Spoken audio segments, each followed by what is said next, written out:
Commençons par une question simple. Qu'est-ce qu'un ayatollah exactement? Le mot lui-même vient de l'arabe et du persan. Ayat signifie signe et Allah signifie Dieu. Donc un ayatollah est littéralement un signe de Dieu. Ce titre n'est pas seulement un nom, il porte un poids et un respect immense au sein d'une branche spécifique de l'islam. Il désigne un dignitaire religieux de haut rang dans l'islam chiite duodécimain, la plus grande branche du chiisme. Considérez-le comme l'un des rangs savants les plus élevés qu'une personne puisse atteindre dans cette tradition religieuse. Il signifie une connaissance profonde, une sagesse et la capacité de guider les autres en matière de foi et de loi, faisant de la personne qui détient ce titre une figure vénérée par des millions de croyants. Le titre d'ayatollah est relativement moderne dans la longue histoire de l'islam. Il n'est devenu largement utilisé qu'au début du XXe siècle. Avant cela, d'autres titres étaient non plus courants pour les érudits de haut rang. L'émergence de ce terme spécifique était liée à l'influence croissante des séminaires religieux, en particulier dans des villes comme Qom en Iran et Najaf en Irak. Ces centres d'apprentissage sont devenus cruciaux pour la formation des futures générations de religieux.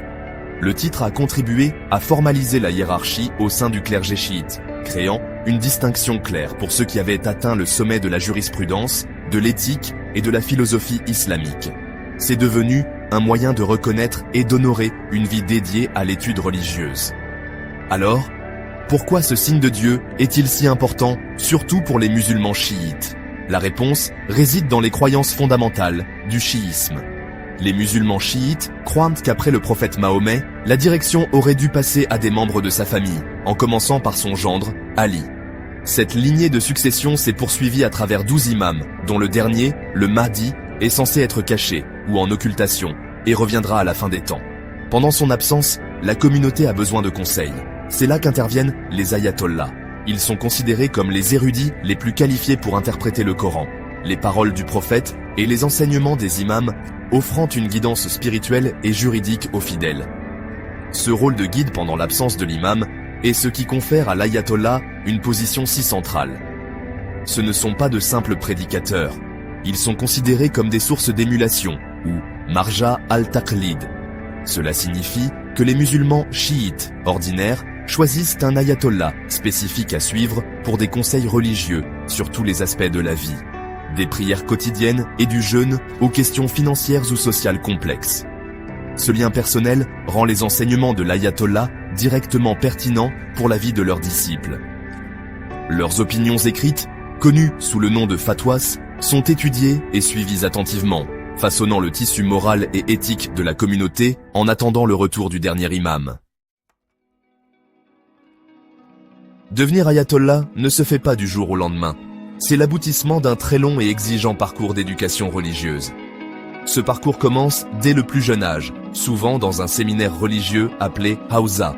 Dans ces écoles, les étudiants s'engagent dans un programme rigoureux qui couvre un vaste éventail de sujets.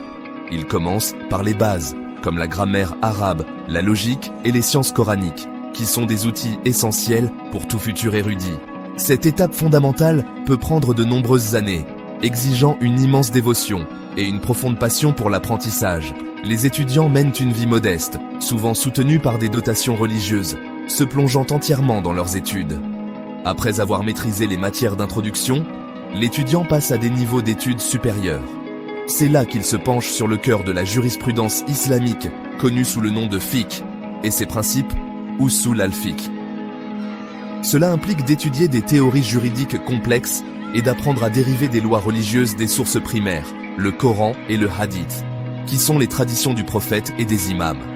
Ils analysent des siècles d'opinions savantes, débattent de points juridiques complexes avec leurs pairs et leurs professeurs, et développent lentement leur propre capacité de raisonnement indépendant.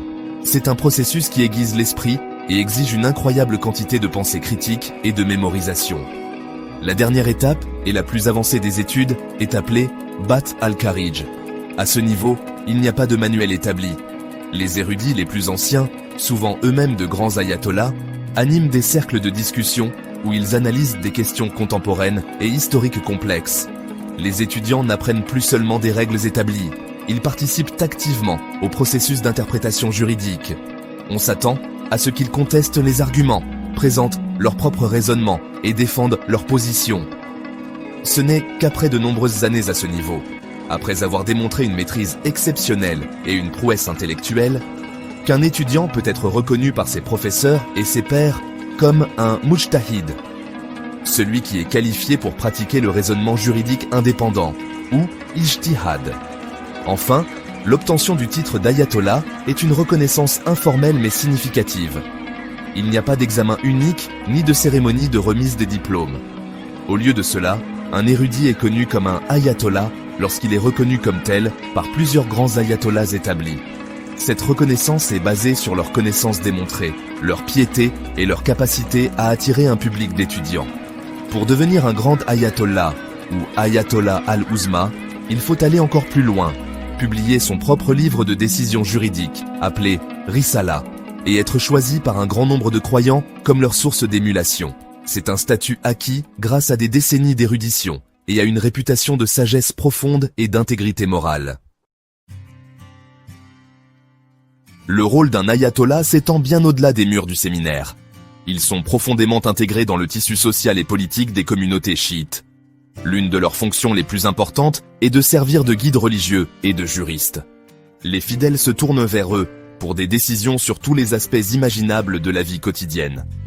Cela peut aller des questions personnelles, comme le mariage, le divorce et l'héritage, à des questions plus larges, comme l'éthique des affaires, les contrats financiers et la justice sociale.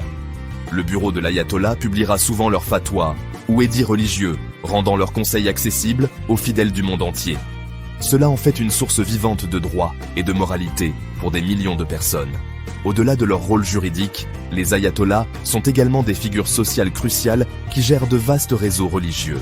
Ces réseaux sont financés par des taxes religieuses, y compris le khums, qui est une taxe de 20% sur le surplus de revenus annuels, et la zakat, qui fait référence aux dons de charité. Ces fonds ne sont pas destinés à l'enrichissement personnel de l'ayatollah. Au lieu de cela, ils sont utilisés pour soutenir un large éventail d'institutions sociales et éducatives. Cela comprend le financement des séminaires qui forment la prochaine génération d'érudits, le paiement de bourses aux étudiants, la gestion d'orphelinats, la construction d'hôpitaux et d'écoles, et l'aide aux pauvres et aux nécessiteux. De cette façon, l'ayatollah agit comme le chef d'une énorme organisation caritative, redistribuant la richesse et fournissant un filet de sécurité sociale. De plus, les ayatollahs servent de leaders spirituels et de boussole morale pour leur communauté. Dans leurs sermons, conférences et écrits, ils donnent des conseils sur l'éthique, la piété et le chemin vers l'épanouissement spirituel. Ils rappellent à leurs fidèles les valeurs fondamentales de l'islam, telles que la compassion, la justice et l'humilité.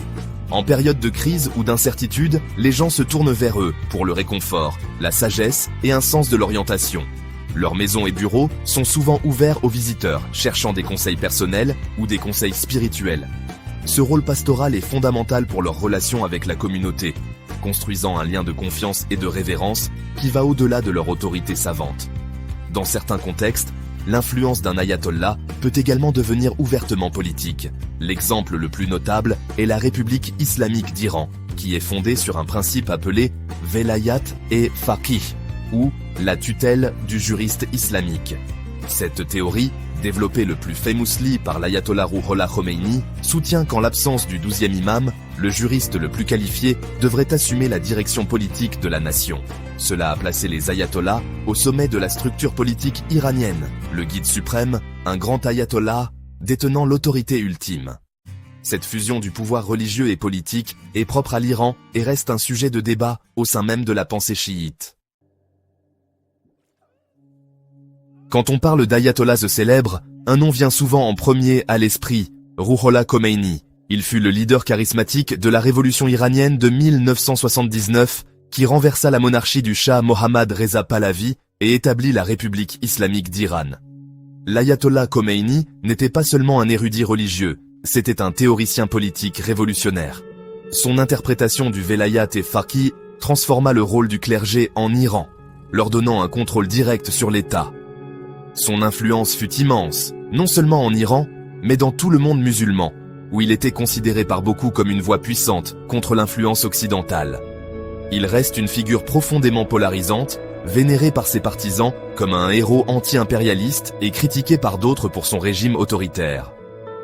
Une autre figure très influente est le grand ayatollah Ali al-Sistani, basé dans la ville sainte de Najaf, en Irak. Contrairement à Khomeini, l'ayatollah Sistani représente une école de pensée plus traditionnelle, quiétiste, qui préconise généralement que le clergé reste séparé du pouvoir politique direct.